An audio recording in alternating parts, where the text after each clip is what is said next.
রোজায় তো সবারই ইফতার পার্টি থাকে, তাই না? কারো অফিসে থাকে, কারো ফ্রেন্ডসদের সাথে থাকে, কেউ বাবার ফ্যামিলির সাথেও বাইরে করে। তো আমি কিন্তু তার ব্যতিক্রম কিছু না। আমার অফিসেও আজকে ইফতার পার্টি ছিল। সকালবেলা চটজলদি রেডি হয়ে অফিসে গেলাম, কিন্তু ভালোভাবে রেডি হওয়ার সুযোগটা পাইনি। বলেন তো কেমন লাগে?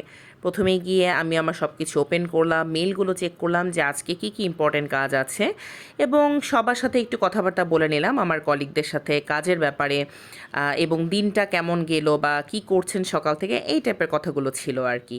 তো কলিগদের সাথে কিছুক্ষণ কথা বলে কাজে বসে পড়লাম। যেহেতু রোজার মাস, অফিসে আর ওরকম সাজগোজ করে যাওয়া হয় না, কিন্তু ইফতার পার্টি বিকেলবেলা সব কলিগদের সাথে ছবি টবি তোলা হবে, একটু তো রেডি হওয়ার ব্যাপারই থাকে।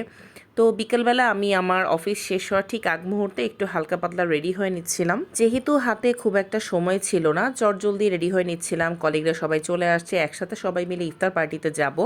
তো আমি খুব সিম্পল একটা হালকা মেকআপ করেছিলাম, যেটা রোজার মাসে খুব মানানসই হয়, এবং কলিগদের সাথে গল্প করছিলাম।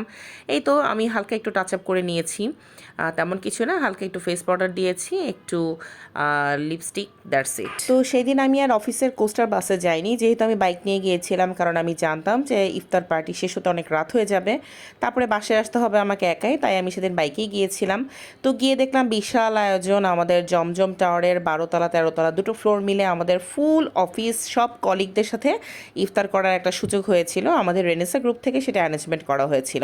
এন্ট্রি নেওয়ার পরেই দেখলাম আমার সকল কলিগ দাঁড়িয়ে আছে, এবং সবাইকে নিয়ে প্ল্যান করলে একটা পছন্দের জায়গায় আমি চলে গেলাম, মানে একটা কর্নারে চলে গিয়েছিলাম, যেখান থেকে জমজম টাওয়ারের উপর থেকে একদম নিচে খুব সুন্দর একটা ভিউ দেখা যাবে। আমার কাছে মনে হয়েছে আমি এখানে একটু শান্তিতে বসে খেতে পারবো, কারণ খাবারের সাথে যদি এরকম একটা সুন্দর ভিউ হয় আর কি লাগে বলেন ভাই? যতই হোক ইফতার পার্টি, বা আমরা খাবো বা ইফতার করব বা একসাথে বসে আড্ডা দিচ্ছি, যেটাই হোক না কেন, বাট এই যে এত সুন্দর একটা ভিউ উপর থেকে দেখা যাচ্ছে, আমার কাছে খুব ভালো লাগছিল। আমার কাছে মনে হয়েছে এখানে বসে একটু খেলে আমি শান্তি পাবো, তাই এই জায়গাটা থেকে আমি একদমই সেদিন নড়িনি। আর আমাদের রেনেসা গ্রুপ বরাবরের মতো যত আয়োজন করে সব কিছু খুব এক্সক্লুসিভ আয়োজন হয়, কারণ আমাদের অফিসের যতগুলো প্রোগ্রাম হয় সব কিছুতেই আমাদের chairman sir, MP Shahriar Alam sir চলে আসে। সেই জন্য আমাদের HR অ্যাডমিন থেকে, আমাদের ম্যানেজমেন্ট লেভেল থেকে কোনো কিছুর আয়োজনে কখনোই কোনো কিছু কম থাকে না। কিছু বলার আছে তোমার?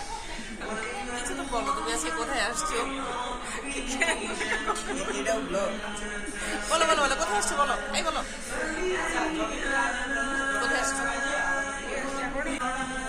আপনি তো আমার ব্লগের স্পেশাল গেস্ট আজকে। আমরা প্রথমে সিম্পল ইফতার করেছি, এবং পরে আমরা কাচ্চি বিরিয়ানি খেয়েছি। চলেন কি কি আইটেম ছিল আপনাদের সাথে সেগুলো আজকে শেয়ার করব।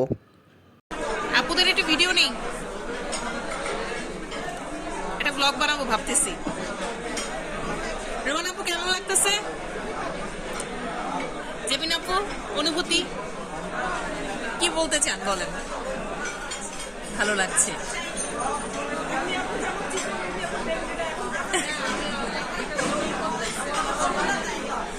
ছোলা দেয়নি? আচ্ছা দেখি আমরা ছোলা আপনাকে দিতে পারি কিনা। আপনি কিন্তু খুব সুন্দর একটা ভিউতে বসছেন, আপনার ব্যাকগ্রাউন্ড অনেক সুন্দর। কেমন লাগছে আপু? অনুভূতি কোথায় বেশি লাগছে? আপনি কিন্তু বাবুটাকে নিয়ে আসতে পারতেন। আমরা সবাই খুব হাংরি, আমরা অপেক্ষা আছি কখন ফুড দিবে, তাই না? বিশেষ করে রোমান আপু খুব ওয়েট করতেছে, আমি বুঝতে পারতেছি ব্যাপারটা। ঠিক আছে, আমরা খেয়ে রিভিউ দিব। আমার কলিগরা এত সুইট, দেখতেই তো পেলেন কত মজা করছে তারা আমার সাথে।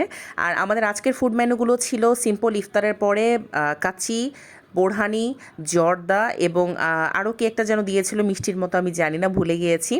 তো এই ছিল আজকে আমার ছোটোখাটো ভ্লগ। কেমন লেগেছে সেটা কিন্তু কমেন্ট করে লিখে অবশ্যই জানাবেন, এবং লাইক শেয়ার করতে একদমই ভুলবেন না। দেখা হবে নেক্সট কোনো ভ্লগে।